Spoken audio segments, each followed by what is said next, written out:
It is now August 2020, and we're 6 months deep in the pandemic. And hi, Remy.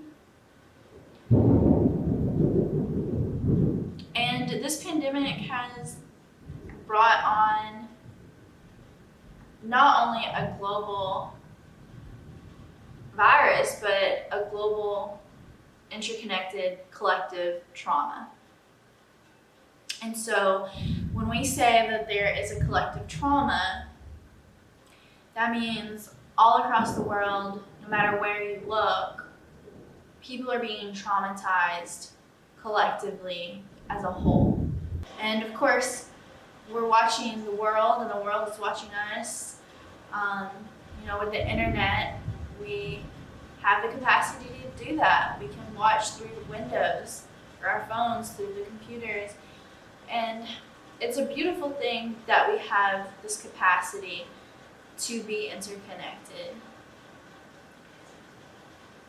And we really need to utilize that as an opportunity to grow and to learn and to prosper. So when you look at life that way, you have to ask, well, how are other people leading their lives? We see the world around us, especially before COVID-19. We see that this world is governed by greed, and especially here in America. And that's what this pandemic has taught me personally, is that we needed Mother Nature, we needed the earth to come in and swoop into our lives and disrupt our way of lives. Because how we're living and conducting business as usual is not working. It's not working for us. It hasn't been working for us for a very long time. The industrialization of food, the industrialization of products, the greed and the capitalism that controls our daily lives, our constant fear of how we're going to put food on the table, how we're going to feed our babies, our constant fear of, is the drinking water safe? Are there metals in the food? Is the industrialization of food that has pipings that leads to metal in the food, is there an avoidable way to do this? We're constantly just trying to survive each day. We're just trying to get by. We're just trying to clock in and clock out. We're on this hamster wheel. And there are so many people across America that live their lives for 30 years, 40 years, 50 years, 60 years. Just their whole purpose is to work, is to clock in for another person or another company, to clock in for a corporation and run that hamster wheel and keep it churning and keep it operating, keep it going, and hope to God they can make it to the next year to get maybe a raise or a promotion. Just hoping and praying that they make it one day. Just putting in 10 years, 15 years, 20 years, just hoping that they get to where they want to be, working their whole lives away. And it's madness to think about how we've been lied to and how we've been spoon-fed this idea that our purpose in life is to labor, that our purpose in life is to work for a company, that our purpose in life is to have one skill that you're really good at, and to just focus in on that. We've been so misguided that we're so disconnected as a whole from the idea that we're so much more than that. We're so much bigger and so much smarter and so much more capable than that. We have so much more ability to be good at more than just one thing. We have so much more ability to learn and navigate and teach each other and help each other how to weld We could learn how to build construction. We could learn how to grow a garden. We could, why aren't the masses, don't they know how to sew anymore? Like, why don't we know how to, why doesn't the general population know how to fix a car? Why is everything so industrialized to the point that things are made to break? iPhones are built to break after a year or two. Like, cars are built to break. They're built so that the computer early detects things that aren't even really broken yet, that just need to go ahead and to keep it churning, to keep you coming back into that garage and paying for that thing and getting that part. Like, back in the 20s, 30s, 40s, 50s, cars were so much more durable. They lasted. Furniture was more durable. They lasted decades. Now you buy all this flimsy material that just barely makes it a few years. It breaks at the sudden little poke or prod. Like, we don't have things that are durable. We don't have things that are meant to last. We have things that are meant to break. And they want us to be broken. They want us to be broken. They want us to be divided. They want us to be afraid. They want us to be, like, depleted of knowledge, depleted of information, and to be overwhelmed by the access of information to the point where we cannot differentiate between what is credible and what is not, because they're not teaching that in schools anymore. They didn't teach that to begin with, really. How can we be expected to be successful, compassionate human beings when the lesson in life from the jump is you gotta go outside and get some money? You gotta go outside and work your ass off and hope to God you make it. You gotta get out there and be focused on how to get that paper. Like, that's some made up, man-made that up. It's a man-made up concept. We give value to this piece of paper when the value is right here. The value is here in our heart and right here in our minds. Like, we have value. We are people. That money ain't nothing. It's just a piece of paper we said had value. Why are we doing that to ourselves? Why are we breaking ourselves down like this when life could be so much more? Life could be so much more fulfilling. Why are we doing this? Why are we deconstructing each other? Why are we not constructing each other? And that's what this whole pandemic has taught me, is to slow down. The last 4 years of my life, I've got a bachelor's in chemistry, and I've been working 2 jobs the last 4 years because my job in R&D chemistry does not pay my bills. Because I was told that the way out of poverty was education, but what I wasn't told was education was a scam. Education is a business model meant to profit off of banking on you're gonna be paying them bills for the next 30 years. And guess what? Every time you pay $100 payment, only 50 of it's going to the loan, because the other 50 is going to interest. So you're losing half of your payment every single check.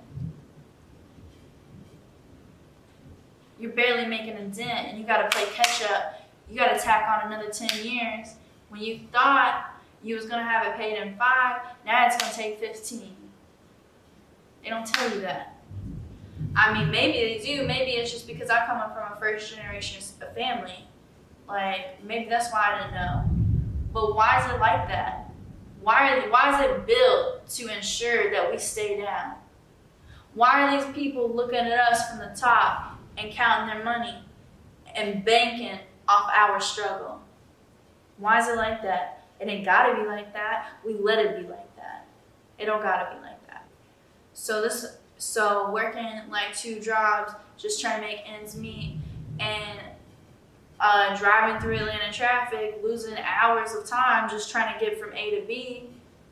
I never had the time to sit down and focus on me, and focus on what I needed, and focus on just my self-care and my health and my mind. I couldn't even really prep meals, couldn't even make time for that. I'm trying to do everything on my own and don't have enough time to do that. But you know what? The universe blessed us. The universe blessed us by giving us this opportunity to slow down and think about what we're doing to ourselves. It interrupted our way of life to the point where a lot of us doing working class jobs had to stop going to work. And I'm so grateful for that, because I really had to stop doing what I was doing, and I was able to start cooking again, and I was able to start exercising and doing yoga more, and really working on implementing routines and sticking to them. Now, I want to be very, very, very clear right now. There's a lot of people out there that what I'm saying is not going to apply to, because a lot of y'all got kids. I don't have children. That's why I've been able to really slow down. And that's not fair to y'all, because the way our whole system is set up is you gotta choose your kids or your job. That's not right. Again, that's feeding into this idea our whole purpose in life is to labor. That's not right. And I'm so sorry that that's what decision you're left with, is your job or your child. You gotta pick one, because you gotta put food on the table. You can't sit there and help them do their schoolwork all day long when you gotta work at the same time. And honestly, y'all are superheroes.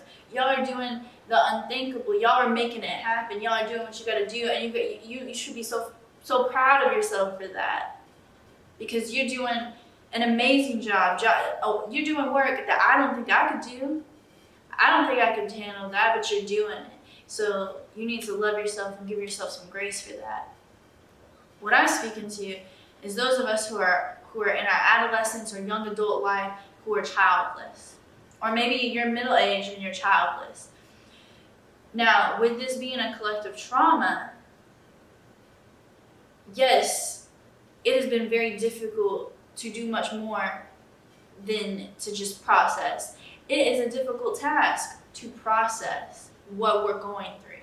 So if you haven't been able to do the things that I'm talking about that I have been able to do, with the introspection and the growing and the setting routines, if you haven't been able to do that because you've been so overwhelmed or just processing, that's okay. Give yourself some grace. You're working through this. This is some heavy stuff. This is heavy. Give yourself some grace.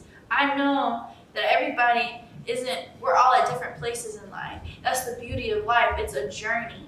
We're never always right here. Everyone is here, here, here, and here. We're not on the same page. We're at different places in our life, and that is okay. Well, what's not okay is how the system is set up.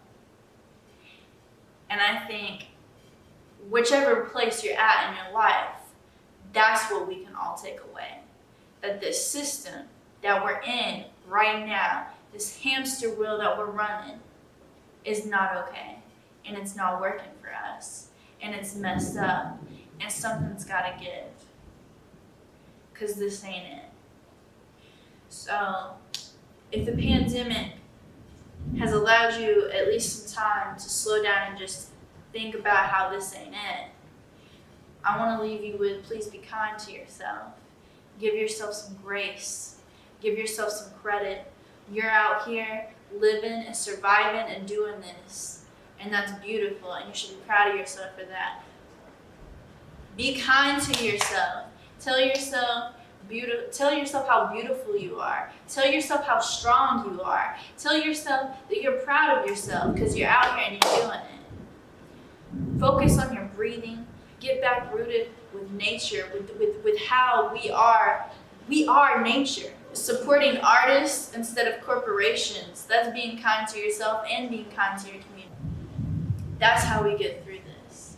Any type of depression you got, any type of anything holding you down, that's how you combat that, with loving yourself with kindness. Because you deserve that. You deserve that. You are worthy of that love to give to yourself. You are worthy of that. You are deserving of that. And we are worth so much more than this little hamster wheel. This system is not working for us, and we have the power right now to unify and break that down and show more compassion to our neighbors and really love ourselves. Fuck the government, fuck the corporations, fuck all this shit that we're being subjected to and oppressed by. We can tear that down with love. And we can do it right now.